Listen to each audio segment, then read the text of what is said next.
साथियों नमस्कार। साथियों आज मैं इस एरिए से जा रहा था तो मैंने सोचा कि आपको भी यहाँ की परिस्थिति के बारे में जानकारी दूं। तो इस मकसद से मैंने ये नज़ारा कैमरे में कैद किया है।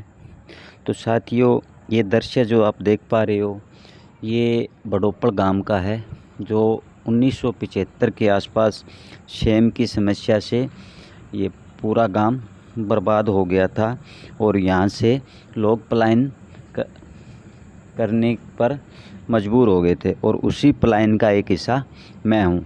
पलायन करके मैं भी 1975 के आसपास या 1975 से यहाँ से मैं दूसरे गांव में पलायन कर गया था। तो साथियों ये हनुमानगढ़ ज़िले का गांव बड़ोपड़ है, जो पीलीभीत तहसील से 20 किलोमीटर दूरी पर है।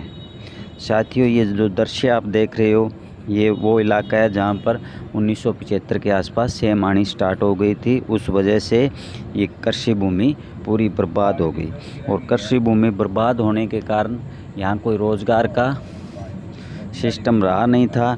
उस वजह से यहाँ के काश्तकार पलायन करने को मजबूर हो गए थे। लेकिन पिछले कुछ वर्षों से राजस्थान गवर्नमेंट के अच्छे प्रयासों के कारण यहाँ सेम नाला और जो सेम का पानी था उसकी निकासी का सिस्टम बना और ये कृषि भूमि पुनः एक बार आबाद कहें या जीवित कहें होने जा रही है। और उस वजह से यहाँ पर काश्तकार अपने वापस फसल बोने स्टार्ट हो गए और वो फसल भी अभी कुछ हद तक अच्छी हो रही है। जैसे मान लो अभी नरमा है तो 2 कुंटल 2.5 कुंटल प्रति बीघा हो रहा है। कनक है तो 20-22 क्विंटल प्रति बीघा हो जाती है। सरसों है जो 2-3 क्विंटल प्रति बीघा हो जाती है।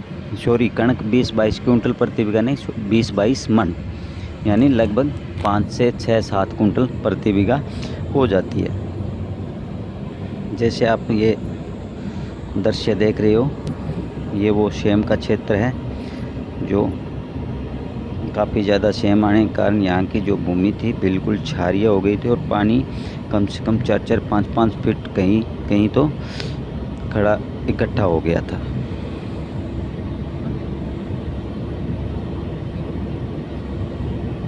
अभी पुनः जो इसके खेतों की जो बारी थी, नहर की बारी, वो वापस यहाँ के काश्तकारों ने खाला वगैरह बनाकर वापस अपने खेतों में लगानी स्टार्ट कर दी है, जिससे एक यहाँ का जो क्षारीयपन था वो नीचे बैठने से खेती होनी स्टार्ट हो गई है। ये जो दृश्य आप देख रहे हो सामने ये कॉटन का फील्ड है। काश्तकार ने यहाँ कपास की फसल बो रखी है, अच्छी कंडीशन में खड़ी है। मैं मानूँगा कि कम से कम 2 से 2.5-3 क्विंटल प्रति बीघा भी निकल जाएगी और इस खेती में 3 क्विंटल काफ़ी हद तक अच्छी मानी जाती है, क्योंकि भूमि बिल्कुल ख़त्म हो चुकी थी। उर्वरा शक्ति भूमि की बिल्कुल नहीं बची थी, लेकिन फिर भी किसानों ने यहाँ अच्छी मेहनत करके दोबारा कृषि भूमि तैयार कर रहे हैं। ये पास में ही सरसों के लिए खेत तैयार किया हुआ है और ये नरमे की फसल है और ये सेम नाला है जो पानी इकट्ठा होता है और यहाँ से पानी इकट्ठे होने के बाद पंपों द्वारा कुछ पानी को तो जो राजकनाल की एक ब्रांच है, सुरतगढ़ ब्रांच जिसे बोला जाता है, उसमें डाला जाता है और कुछ पानी घग्गर नदी में डाला जाता है। वो जो रूम सामने दिख रहे हैं उनमें वो मोटर लगी हुई है जिससे पानी निकासी का काम किया जाता है। तो धन्यवाद साथियों।